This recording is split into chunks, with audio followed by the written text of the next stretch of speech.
Perfect. Testing. There it is. Sorry if I sound like Stewart. Been fighting the sinus infection for 5 years. Like, sinus been here 5 months. All right, everybody who's here, people who are watching online, do now or later, or if you all you want to listen later also, we're fortunate to have Kelsey Sanders here from Fuel Fleurish.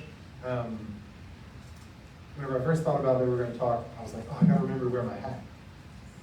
And then I remembered that I turned that hat into my wear all the time hat. And so one started as a beautiful white hat that had Fuel Fleurish on it, and it said Flourish on the back. It was beautiful. It is now a sweat-stained wear to all the festivals hat. So I am doing a lot of marketing. I appreciate it. As often as I can. New merch coming soon. Yes, okay, good.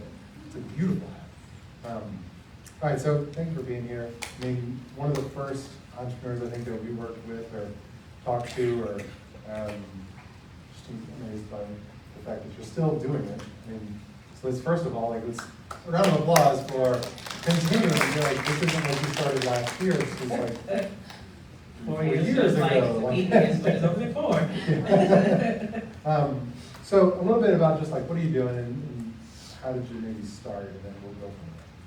So for me, I first started cooking really as a little girl. I had an easy bake oven, wore it out. I used to always make my little brothers, and they would tear it up. So that's kind of where it started.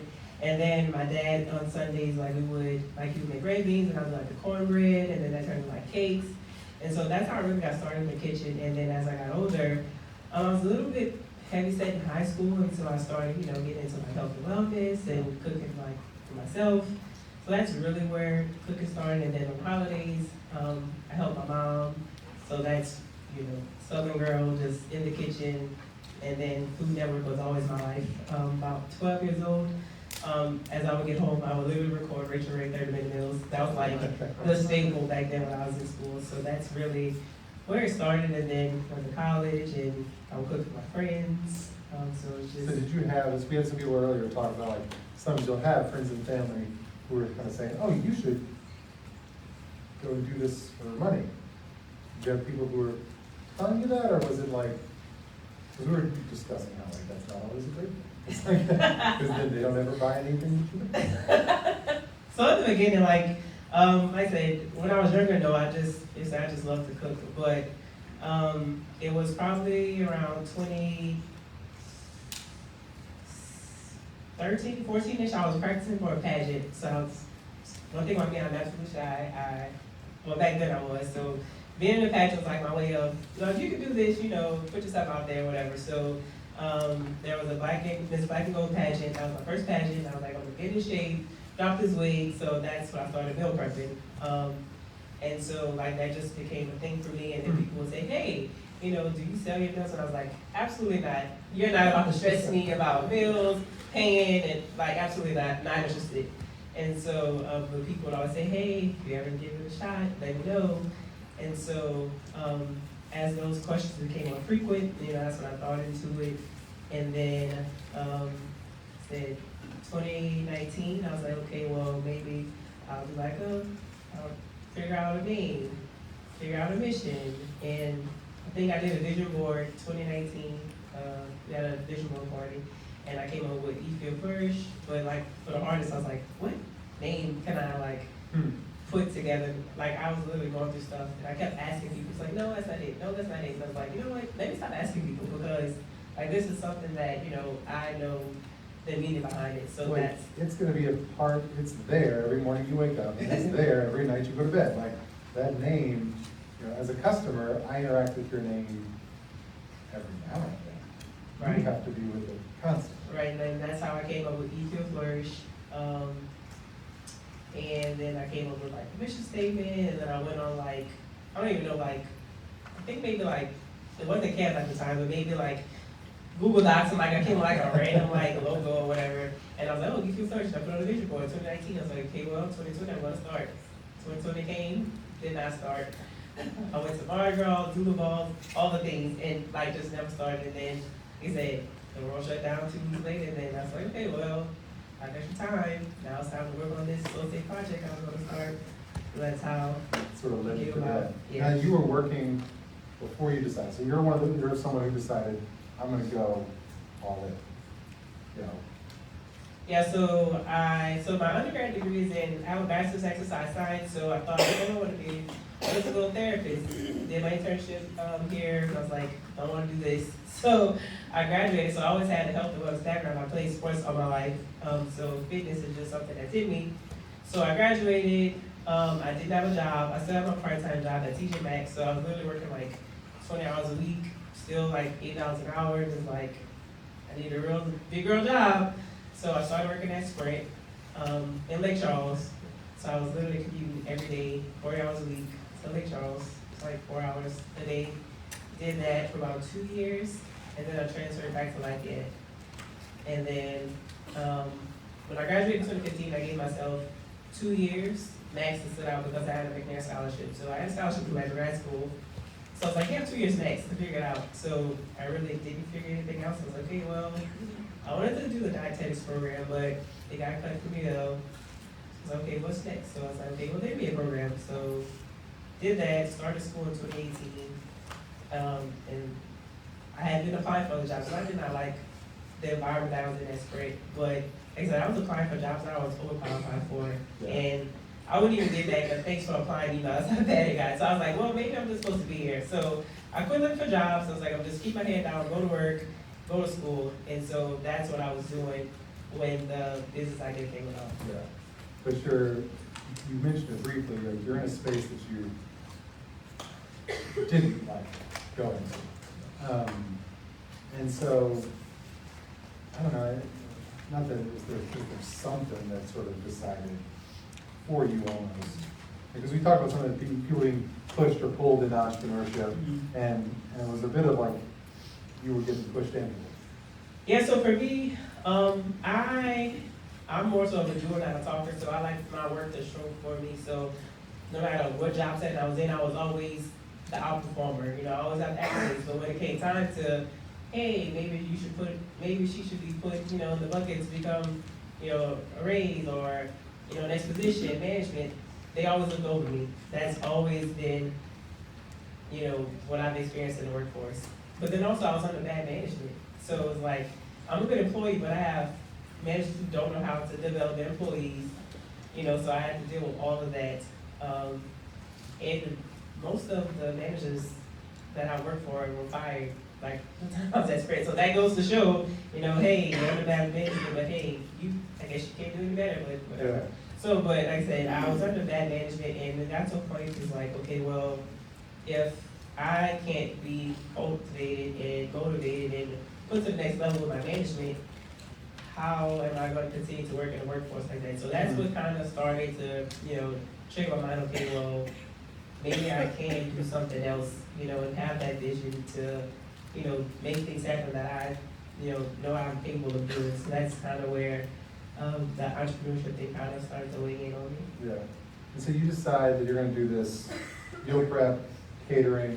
There's a lot of that out there. So like for you, where did you see the opportunity to be different, to try to bring a different answer to this, to whatever the problem was? So in Louisiana, we all know everything smothered, deep fried covered. We love our beignets, gumbo, crawfish. We love it all, right? So Now it's super hungry. So the thing, healthy eating is when we say healthy eating, we think, oh my God, it's nasty, it's bland. Like that's the connotation when we say healthy eater or diet in Louisiana. That's not true. So for me, I took my southern roots and tried to make it into things that I like. And I'll never forget, I think I was in 10th grade, and I followed this book by Dr. Ian Smith, and he literally had like red beans and rice, but there was no flavor, like no salt, no pepper, just like very bland. So I'm like, this is horrible. So of course, this is why most of us don't eat healthy, is because it's nasty. So, I tried to make recipes that are good. So like shrimp creole, jambalaya, but instead of using white rice, using cauliflower rice. So just things that I know I like and using healthier swaps. So that's what my niche was, is, the Louisiana flavor, but a little bit healthier. Yeah. So An that's, encouragement to yes. eat healthy. And for a lot of people, like, healthy doesn't have to be gross. Like, because I agree. I mean, my first thought is like, nah, like I'm good. Like, you can have a vegetable, or you can have this, like, I will take whatever that other thing is. Yeah, and so you start to do it, and what happens? And you're like, So the first week I was in business, I think I had like 4 clients, and they each ordered like 10 meals. So I was like, okay, well, I have like 40 meals this week, that's something. yeah, Then next week they ordered again, another 10 meals, that's something. And they were my friends and family, so I was commuting from, one guy was in New Orleans and one was in Baton Rouge. So I was commuting, mind you, working full time, going to school full time, and commuting on weekends, Saturday and Sunday to like Baton Rouge, New Orleans, dropping bills off. But I'm like, hey, they're paying mileage, you know. yeah. So that was the thing, and then I said first month in, I did 100 meals. I'm like, okay, well, apparently it's not terrible. It tastes good. They ordering, right? It's convenient, and that's the thing. Like during COVID, you know, a lot of people they're either at home ordering out, or they didn't feel comfortable going out to the store. So bringing that convenience to them, they didn't have to leave. They can just pay, you know, $5 and they get their meals for the week delivered to them. So that's really what picked up and attracted them to it as well. And to take advantage of the fact that COVID had people at home and therefore looking for options. But then as things opened up, you know, how did you react to as far as pivoting marketing, or how can I keep those people as the world is now opening back up to more options? So for me, I said meal preps picked up pretty good. Let's say by the summer I was doing almost 100 to 120 meals a week, which was very, very, very tiring. But like I said, I was in it. It's like the money's coming in. You know, people are said ordering. And where are you cooking? Where are you cooking? Then I was Yeah. at home. So like Yeah. most of them are family and friends, so they do like I'm not, you know, Yeah. I'm just at my house like whatever. So But 120 meals a week in the kitchen, like in the home's kitchen. I literally have to clean Everyone out the think about their own refrigerator. kitchen. Now, imagine spending 120 meals coming out of whatever your kitchen is. yeah, I literally would have to like so on like Wednesdays and Thursdays were my prep days, but I would literally clean out everything in the refrigerator to make sure there's nothing but space to put literally 100 containers in the refrigerator, and then load them up in my car, my little Honda. Yeah. I just can't imagine chopping that many vegetables. I just don't understand. And you have all your fingers. Like, I'm looking here. You know, Nothing's still I've there. chopped a few, but they're still intact. You know, the cuts heal faster now. I cannot, yeah, no, thank you. It's, you've done well, like, it's growing, and it would be easy looking outside, looking in. Hey, things are great. What's happening on the inside? So, when I first started, I said I was just enjoying the rush, you know, this is something good, this is fun, but at the same time, I was also using it as a scapegoat. And for me, I, you know, soon learned that I was suffering with anxiety and depression a lot. And so it came to a point where I was literally just working myself to literally death. And it was To like, run away from. to run away from the other things that happened. So I had PTSD from domestic violence. So at 16, my boyfriend tried to kill me in high school. So I didn't talk about that. I went off to school. You know, I was failing. I had a 1.2 GPA one semester, and that's not like me. But like I said, I just didn't know how to deal with it. So kept going through life. Yeah. So that COVID happened, you know, separating myself from people, you know, just because of what it was. And so, like I said, I just kept piling all of my things in the closet. It was like, hey, it's over there. Don't worry about it. But then, like I said, I started to work myself to death. So it came to a point where it was like I had to address it because I just couldn't do it anymore. Like one day I left the house, summer day, you know, it's usually like 90 degrees, but 120 with the heat index. I walked outside and I literally couldn't feel myself. I couldn't feel the sun. I couldn't feel myself walking. Like I was just like numb. And so then it's like, okay, well, I absolutely know something is wrong. So that's when I had to sit down and say, okay, well, you can't just work yourself to death. So I had to. Outwork this. I'm not gonna work this issue, right? Yes. So I had to seek help. So I invited a friend, which you may know well, they had a business downtown, Yeah. downtown there. You know, they were very influential in helping me get the services that I needed, but also knowing that it's okay to get help, but also knowing that taking medication wasn't, you know, this thing. So I had to walk that path of, you know, addressing my past traumas, because cooking has always been a healing for me. Like being in the kitchen is my safe space, but at the same time, I was like cooking all the time just to not address other issues. So that's really, where I had to do some self-searching within the business, because it's me by myself. I'm the cook, Yeah. I'm the accountant, I'm the dishwasher, I'm the technician. I have to do everything for myself, and on top of that, like, make sure I'm healthy at home. So that was definitely like a time for, I think, 2021, 2023-ish. So I'm like just getting over that hump of balance of life and business. Yeah. First, thank you for being willing to talk about that. And because it's, what we know about entrepreneurs and mental health is not surprising. I mean, like 2 and 3 times more likely to be depressed, twice as likely to have ADHD, sometimes 10 times more likely to suffer from bipolar. Yeah. There's like all these things that sort of, they were there all along. And the entrepreneurship aspect doesn't get rid of them. You can't mask them. They sometimes help you. They can be helpful in some instances. But they're such a big part of it. So for you, what was it, how did you balance, like, I'm going to help me, but I need to eat. And so what was that like, working on yourself and working on your business at the same time? So for me, I realized I needed to actually take time off, because as the entrepreneur, it's like, okay, well, my money's good, I have to work, work. If I'm not cooking, I'm not eating. But that's not a healthy mindset. So I had to become intentional on how I was going to, like I said, sell my business, maintain my customers, but also not having to say yes to every single job. Because that was the thing too, is like saying yes, because like, I know, I don't want to say no, and then I miss this opportunity. But it's okay to say no. Not everybody's your customer. You're going to learn that quick if you're not in business yet. But everybody's not your customer, because sometimes what they want, you just can't even please them, and it's not even worth the money. And at this point, my peace and sanity is way more important than a check. So that's really what it is. Even if it's self-care days, weekend, vacation, like putting those things back on my calendar. I just saw something that said, if it costs your mental health, it's too expensive. Very true. If it's cost you that client, that whatever, is there, whenever you're talking to someone who like is either asking about what you do, or is there a moment for you where you're like, nah, this person, they need a different caterer?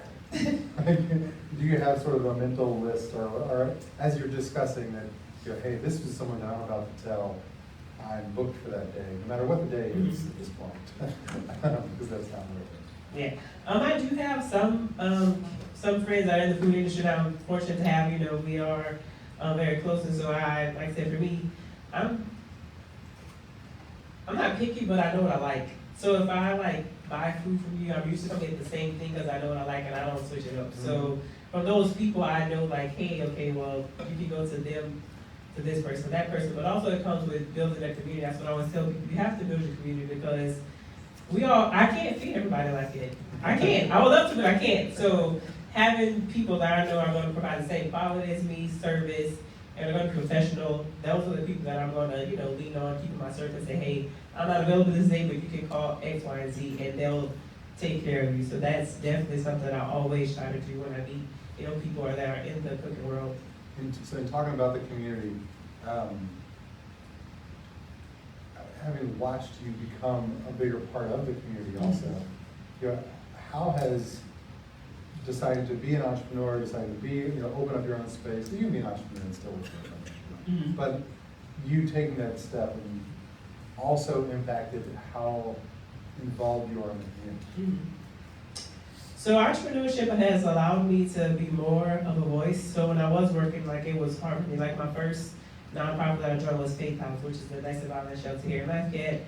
And as a survivor, I just felt like I didn't have a voice for the longest. And being a part of that organization let me know that what I've been through is okay, but also I have a voice. So, being with them, I've been on board for 7-8 years now. And that's just allowed me to step into other spaces and not have that imposter syndrome. Because sometimes I think, I don't know what I'm talking about. But then I hear myself talking, like, you know a little bit. Because if people come ask you, something, I say, I know a little about a lot. But So that, and then like I've joined, trying to get more involved now with food initiatives. So when I first started, selling meals, it was cool, but now like I'm starting to see, okay, what about the people who can't get access, who don't have the funds, who are benefits are getting cut every single month is something else. And I've seen that in the nonprofit world. We get millions, hundreds of thousands cut in a month. It's like, how are you supposed to function? But, it's, I'm at the top, but what can I do here at the bottom? So that's something that I'm definitely want to focus on. So like second harvest, anyway, things of that nature. That's now where I'm like trying to go to be in those spaces to help address those issues. Those are big issues. Yeah. That's more than just, is your food gonna make you any money? Because you have to think about that too. Yeah. But I hear you talking about the woman who is creating her own company, who's looking at your past and saying, I'm willing to deal with this and not just continue to run from it. I'm trying to help all these different causes in the community, in addition to running my business. That doesn't sound like the little girl who was scared to do the pageant. So, what happened? Because how did you, there are moments where you're still that little girl, right? But like, so I said, being there you were 5 minutes ago before we walked out. So being the face of my business, I had to put on my big girl panties. I couldn't, for the longest, people like, I would bring food, and it's like, oh wait, are you Kelsey? I was like, yeah.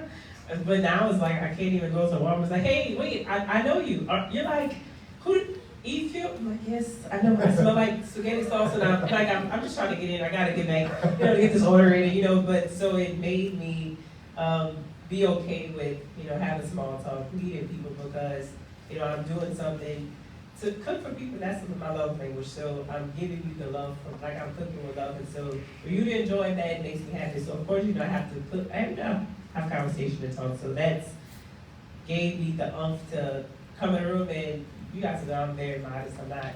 But come in the room and say, hey, I'm Kelsey, this is what I do, that kind of thing. So that's where the passion has taken me this far. And so for the longest, my family really didn't know. They just thought, she's making meals, she's dropping it off. But my mom comes down, she was just so amazed. She's like, oh my God, like so many people know you, you're doing so many great things. And it's like, yeah, I'm not the little girl that, and she would always rag on me like, we need to get out, we need to be. And because my mom will talk to a fly on the wall.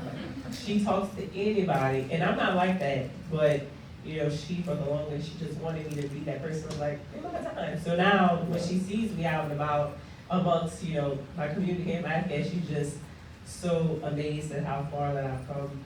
Like I said, my business has allowed me to, gain that voice and find who I truly am, to spread that amongst the people that I love. Thinking about that and thinking about your mom, were there aspects of growing up that you were able to sort of tap into? Like, was entrepreneurship something that your family did? Was it something, was there aspects of it of anyone in there? Or, do you sometimes have to just find your inner mom talking to a fly and pull that out? No, so my mom was a single parent. My dad was around, but he would work when he wanted to work. He would quit a job. So it was me and my two brothers. So I literally watched her work and provide for us. Summertime, we'd be home all day. It's like, don't eat up all the food. It has last, So there's been times where we've had to take cold showers in the dark because we didn't have the lights paid. Even having her to choose between a light bill and personal food. So we've been through all of that stuff. So that's where my drive comes from, because I've seen my mom work so hard to provide for us, and that's always, my motivating force is to, be that good person to keep working and strive for what I want to change my dynamic and not have to, not say depend on anyone else, but it's just, for me as a kid, it was just hard to see my mom go to work every day and then my dad's just at home babysitting, per se. That's really what just keeps me trying to stay sufficient, to take care of myself, keep my business running, those kind of things. So that's, so I had someone who's willing to do anything. Right. Yeah. So I said, for me, I was the first entrepreneur when I first, never forget, So Sprint came, they were bought out by T-Mobile. They was like, hey, do you want to stay? And I was like, not really. And they said, well, if you stay, you have to sell phones. And I said, I'm absolutely out. Not doing it. Cannot do it. Will not do it. So I was like, you know what? I've been doing this meal prepping thing, and by that point, I was literally making my 2 weeks pay in 1 week. So I'm like, I'm making money. If anything, I could just do full time and just, if it doesn't work, I'll go get another job. Yeah. So I was like, you know what, I'm out. So I went on vacation to California. I hadn't told anyone. I told my roommate who I was staying with at the time, and I was like, you know what, I'm really thinking about quitting. Like, I just can't do this anymore. Like, selling phones? Yeah. I cannot. So I told him I quit. I had just got off the plane to California, and I was like, hey, you need to call me. And I was like, well, I'll call you in a little bit. I'm walking out the airport. So she called me. She was like, Kelsey Sanders. Now, you know your parents probably phone that you're in trouble, right? So I was like, yeah. She was like, did you quit your job? And I was like, huh? She's like, did you quit your job? And I was like, yes. She was like, why did you quit your job? So she was like going on this tangent. I was like, I said, do you hear how you're talking? So she got quiet. I said, that's why I didn't tell you. Because you're going to freak. So she's like, well, enjoy your trip. When you come back, we'll talk. So I get back. I was in California for like a week or so. Get back. She's like, okay, well, let's have this conversation. She's like, so. She had like the best time coming up with a list while you were gone. She was like, oh, all these things. So she was like, well, what are you going to do? I was like, I'm going to work for myself. She's like, what do you mean? Because of course, you know, that's she just used to the 9 to 5, whatever. And I was like, I'm just going to work on my business. She was like, well, what else are you going to do? And I was like, what do you mean? She was like, well, what are you going to do about health insurance? I was like, I'm going to hope I don't get on a bus. I literally told her that. And I was like, I mean, I have other things going, like I made a decision. Having health insurance is not on the top list. I just pray to God that I don't, like I said, get hit by a bus, break my leg, cut my finger off, I was in the kitchen, so, like I said, it took her a while to come around, but like I said, as she started to come around and see like what I was doing, it, you know, kind of extra, but like I said, I was the first entrepreneur, so now, you know, both my brothers, you know, my oldest brother, he's like in real estate now, so he's working for himself, but like they always say, you gave me that motivation to just try to, just take the risk, you know, so. Yeah, it's in the different times that we hear, like, you're giving them permission to do that. Mm-hmm. You know, it's, you know, for your brother, like that was always inside of him, right? Mm-hmm. And the drive, the willingness, the desire to do real estate, to do it for himself, was always there, but Right. someone needed to say, you do this too, Yeah. and so now go. Yeah, that's awesome. That's awesome. Now, so what we see, and oftentimes when we talked earlier about how social media can make it seem like, man, Kelsey has clearly got it going on, and it must be just taking, you know, money baths. You know, like all of these people, that's not what's really happening. So, like, how do you balance out maybe like let people peel behind the curtain here, like what's really going on, you know? I actually am not as active as I used to be on social media, simply because a lot of people get the notion of just so they see you getting gigs, they see you going here that you just have all the money. No, bills are still due. Like I have to buy food to cook this food, so what's left over is like what I get, and I have to still pay my taxes, put money aside for, you know, self-employment taxes, and make sure I pay. Like so, there's so many things that comes with it, and it's frustrating at times because like so many people, men for sure, and I don't know why, but like sometimes men are just intimidated by women who, you know, are their own entrepreneur, but they just have this, oh, you just have so much money, and I'm like, says who? You want to come check my QuickBooks? Because I'm still trying to find, you know, these $5,000. It's so much money that that you you say know, I have. Yeah. So like I said, I just be mindful of the things that I post, because some people can get caught up in social media, or there's like, well, you know, and I do that too, like, oh, well, you know, they're getting a new building, they're moving to a new space, they got this contract, so like just literally filter out to say, hey, put your head down, just work, and your time will come. But other than that, like the blitzing, like a lot of people they'll post the stuff, but they're not posting what's going on behind the picture.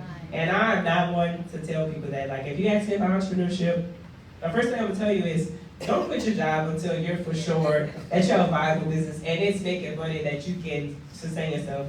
Just so happened for me, I was in a position where I literally was praying to God. I was like, God, like, what should I do? Like, I had prayed for the longest about quitting my job or staying. And that weekend that I did like $1,200 in sales for meal preps. I had like a $600 catering and stuff, like all in one weekend. It was like, here are your signs, but the way that he does it, he was like, Kelsey, you don't want to listen, Hans. I'm about to put you in a hard place, like to make the decision. So that's where it was. I was at a crossroads. Like, okay, Your sign was your cell phones? Right. You want to sell these phones, you want to sell these bills. Which one you want to do? So that's just how it played out for me. Like I said, I was trying to find another job. But like I said, just having faith and putting all of my trust in God, that's what my path was. But for you, if that's not for you, don't quit your job just yet. And a lot of people say, hey, no, don't quit your job until you're for sure, that's what you want to do, that you're fulfilled. Don't let the social media influence you, because most of the time they'll just shoot the content and then they go lay back down or do whatever else that they have to do. So yeah, don't fall into the social media trap. So it can look like this wonderful thing, but the quality is what ends up getting people to come back and get more. But quality can also bring you to cool places. Mm-hmm. And so you recently got to cook at the Masters. Invited to cook at the Masters, where you sold more chicken sandwiches. So many caprese, oh my God, caprese and group of sandwiches. I would never look at mozzarella and balsamic again the same. Or sourdough bread and butter.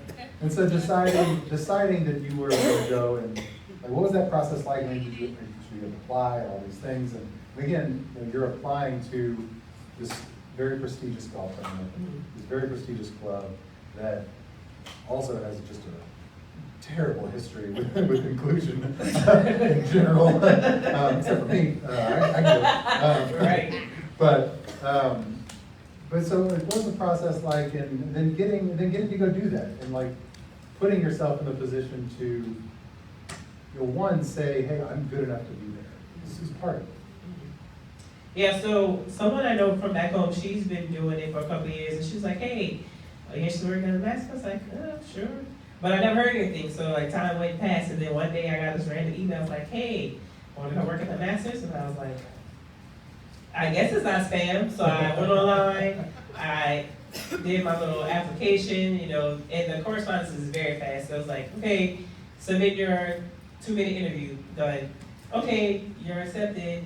It went really, really, really fast. I was like, okay, and for me, I'm like, oh, it's the Masters. I don't really think about golf. People talk about it, whatever. Yeah. So I started telling my guy first, and I was like, you're going where?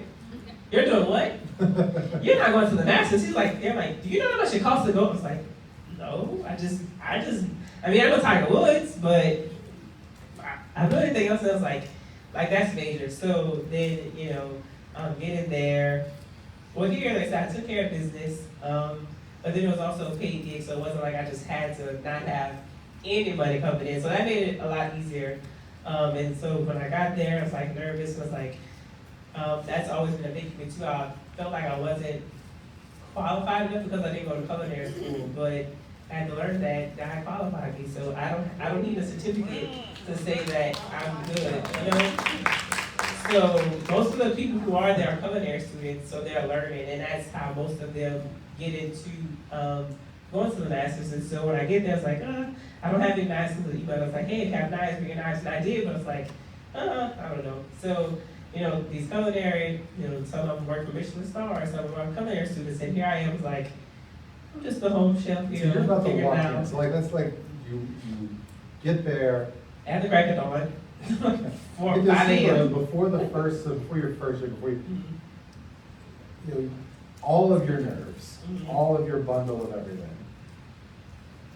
What's the conversation like with yourself as you're walking in, before the first hello, before the first dance message, before the first, It's like, I'm here. But like I said, for me, I just love food. So, and I'm a hard worker, so nothing can intimidate me because I just love to put out my best every day. So that's what kept me, settled. I was like, no matter what it is, I can do it. Like, it can't be that hard. Show me the guide, show me twice, and I got it. So that's really what,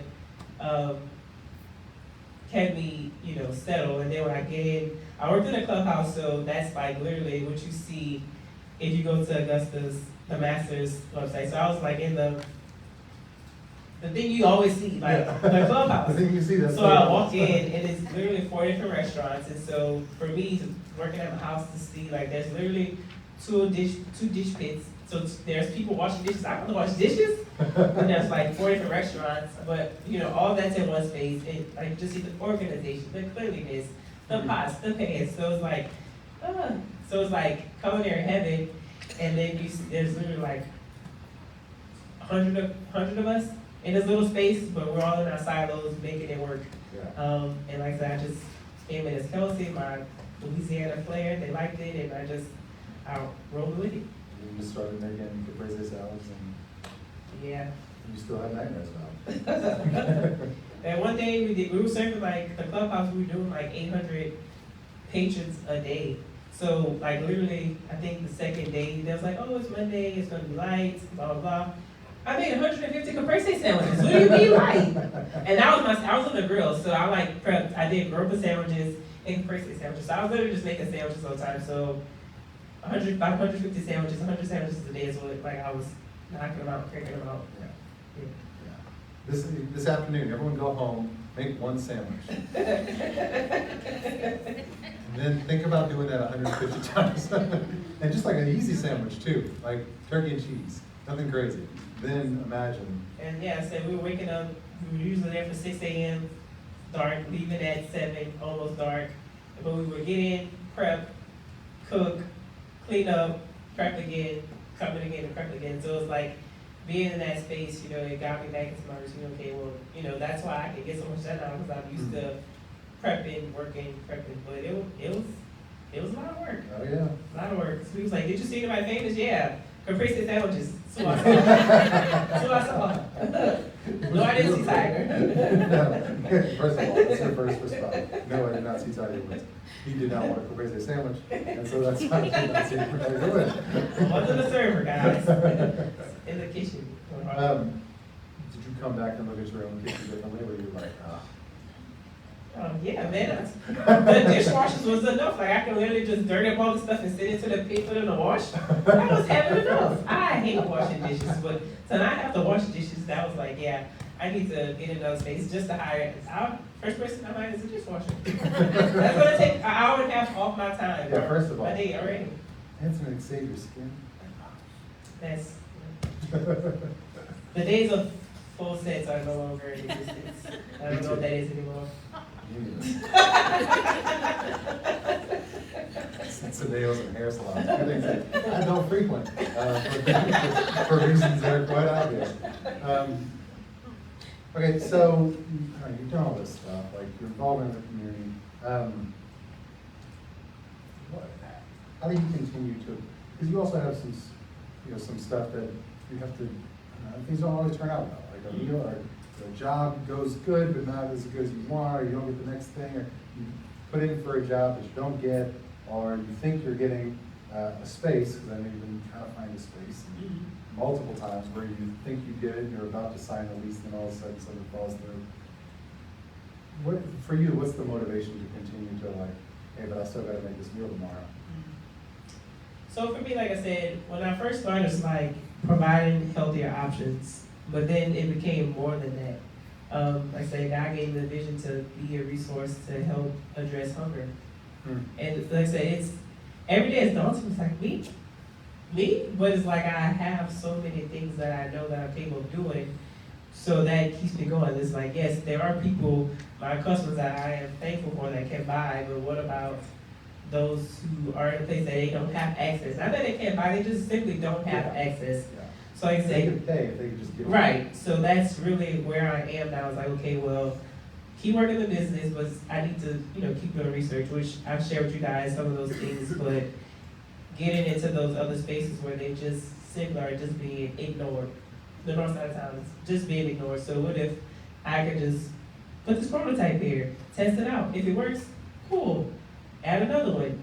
So that's really what keeps me going. Is like I am not done. There are people who are literally just simply hungry. To be in America, though, we have so many resources, and to be hungry, it's just like, and I live at Diamond Lakes, right there by Ambassador in Congress. And there are people, I literally go to Albertsons to get my stuff for work, and there are people sleeping under a tree, hungry. And it's getting worse and worse. It's like, who's talking about it? So it's like, that just, that keeps me grounded. It's like, I'm fortunate, but there's still people that just need help. So open up to questions from the audience, if anyone, while we're here, has a question. Otherwise, I will continue to figure out something. I have a question. So, Rachel, go ahead. And then Kelsey, Rachel, Sam, how are you managing your mental health now? Because I also suffer from anxiety, depression, I have ADHD.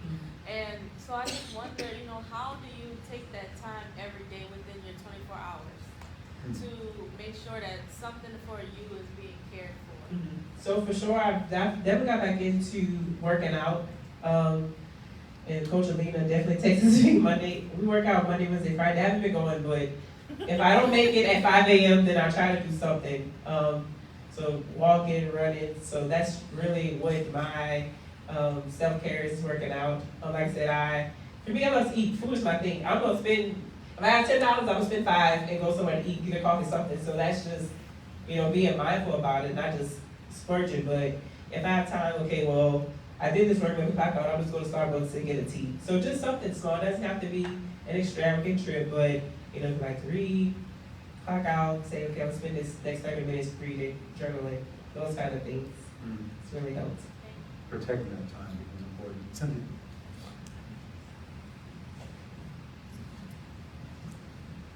I love your story. It's beautiful. So my question to you is, now that you're in this process, can you name one or two things that at the beginning of your journey you thought were so crucial and so important for you to accomplish, or you to check off the box, and that now that you're in your process you recognize that wasn't really so important and you could have put your energy somewhere else?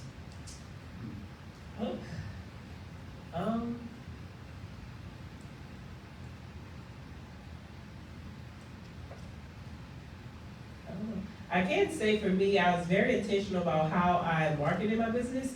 So for me, I never wanted to be like the face. I am the brand, but not the face. And so when I would market myself, I would do like my food and all those things. So people didn't know who I was for a long time, and I wanted to keep it that way because I don't have the intention of being the face of Fuel Fleurish. Like I want to move on. So that was something I was very, very intentional about. So that, like I said, I can have people who can help, but also keeping my branding the same.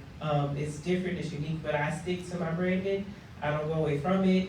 That's it, that's all. So that's something that I do appreciate, that I was very intentional about. When I first got, enough money, I paid this is my same logo from, aside from like the Google Doc that I did, but like this is my logo. And so, like I said, I paid like $600 for it. She did it, and like I said, I stuck with it, and I make sure that it aligns with everything that I do. Thanks.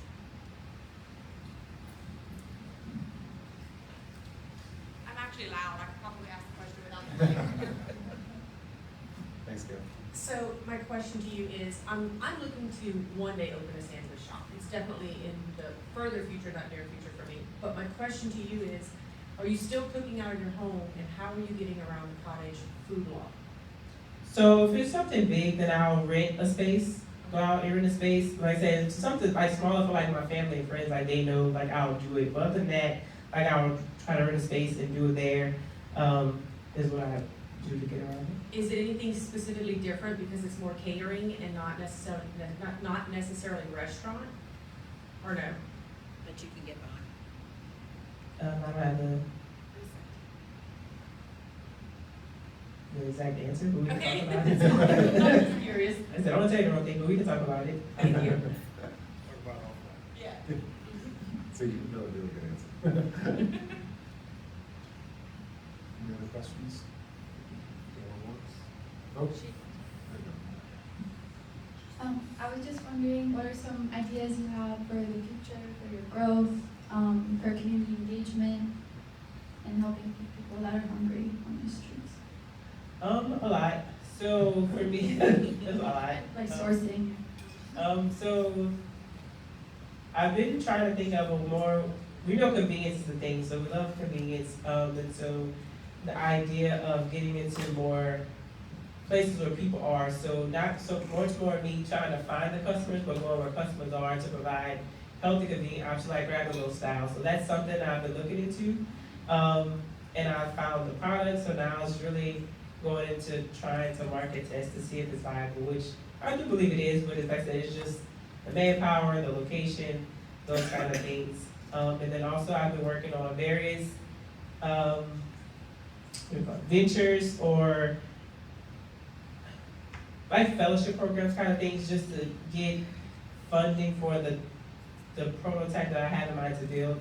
I spoke with the UL department, it was like, oh, it may cost like $250,000 to build this software. And it's like, I don't have that. But, you know, there are people out there who, they reached out to me. I wasn't selected to be in the first and second round, but I just keep applying and put my name out there. It's like, hey, I know that I have the vision. So now it's just finding the money and making it work. So definitely, I said a more self-service kind of thing is what I'm looking for, to not necessarily be front-facing. Not to say I don't want a brick and mortar, but as far as meal preps, but more so for grab-and-go style convenience for people to frequent as often as possible. You ever need volunteer? Volunteer manpower. There you go. This is good. We'll pass around the list. So as we sort of start to wrap up, you know, one thing that I'd like to know is, and I don't know, I can't shake the idea of you scared to talk in front of people and you now, like, and not that you're like the fear and the aspects of it are still there in some capacity. But what would you tell the little girl that's just like trying a pageant to try to shake her fear of being in front of people? That, I don't know, what would you, if you could go back and say, hey, listen, like, it's gonna be all right. Like, what else? What would you want her to know? I would probably go back and tell her the things that you're going to experience are necessary. Some things are very, very tragic, but let's say almost dying, like that changed the trajectory of my life. Like I now walk a different path, like I literally could not be here. But like I said, so that just makes me think how I treat people, you know, saying hello, asking if they're okay, just being a good person. But like I said, all those things were necessary. Like I said, being, you know, coming from a single parent household, like I made it out of college. I made it out of high school. I didn't become a statistic. You know, battle with depression, anxiety. I graduated high school. I graduated college. I got an MBA. Yeah. You know, I also thought I wasn't good enough, but I worked on myself and it's like, hey, I have enough confidence. Maybe I can run this business. Started my first chef, like, hey, I don't think I'm good enough to be a chef because I didn't go to culinary school. That's what Katie said different. You're a best chef and you weren't even in business the whole year. So it's like, I kept going through these things and self-doubt myself, but it's like everything that I go through is for the betterment. But also my story is not just for me, it's to help someone else that's coming behind me. So that's what I always tell people, no matter what you're doing, have a passion for it, because it's not about you, it's about the legacy you leave behind and the people that come up behind you. So if I can make it easier for one more chef, then I've done my job. So that's, you know, what I would tell myself, that is all necessary. That's such a good, in speaking to you, so today we've been talking about marketing, and some aspects of marketing is making it more about them and less about you. Yes. And all of that. Making it more about, not only am I making it more about them, less about you when you're dealing with your clients, but more about them, less about you when you're talking about future chefs. When you're talking about future women who want to start something their own venture, want to be that, take that courageous step.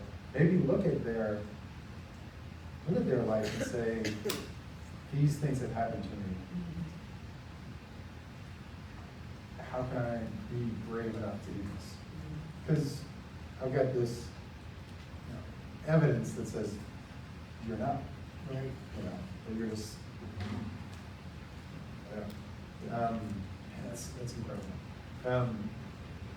All right, well, unless there's anything else, oh yeah, here we go. I have one more question. question, one question. Earlier you said you record Rachel Ray 30-minute meals. So at this point, who do you look at as maybe an idol for like, that's the next step I want to go? Or is it really just a horizon that you're creating something new? So fun fact that before I went to the Masters, I went on a Celebrity Chef cruise, which was amazing. So I met some of like the people that I watched all my life. So like Rose Sanchez and Morel, all those people. I got to meet them, and so it was like pretty cool. It's like, hey, like, I'm literally sitting on the cruise ship and I'm watching Scott Cohen make gnocchi. Like, so that was crazy. But for me, I definitely want to get back into a space where I can create content, because that's something that I started with as well. But having a space for where we can address, for me, mental health has been something that's really changed my life. So like coming together and having a meal, but talking about those things that we are not talking about. So that's something that I definitely have in the works. I just need to be diligent about it. But like I said, just having, like I said, sitting on live, cooking, talking, having a meal, but we're discussing how was your day, because that's not something we do. You know, it's either grab dinner, Uber Eats, whatever, but we're not really sitting at the table and talking about the things that are really making our day hard. So that's definitely something I think about. Now I'm thinking like some sort of like podcast in which you sit down and eat and talk, and maybe I'm there. Of course. Continue to eat. These are these are the same thing. I love that, yeah, I love that idea of bringing people back to that table concept. Yeah. You know, I think about the meals that I'm fortunate to have. I mean, even last night, the power goes out, we have this big storm, and it provides an opportunity for me and my family to sit around and eat by flashlights, and, Right. you know, halfway through the meal, we're like, let's do this more. Like, let's like shut the power off to our house. The lights off. And just do In the this. living room. Just like, and I'm like, you guys are down with that? Because I'll stop paying the bills. Like, I am about that life. Like, I am about that. They're like, no, not all the time. I'm like, yeah, that's good. Maybe just turn the lights off and they're done. Yeah. You know, the blessings of having those impromptu meals Yeah.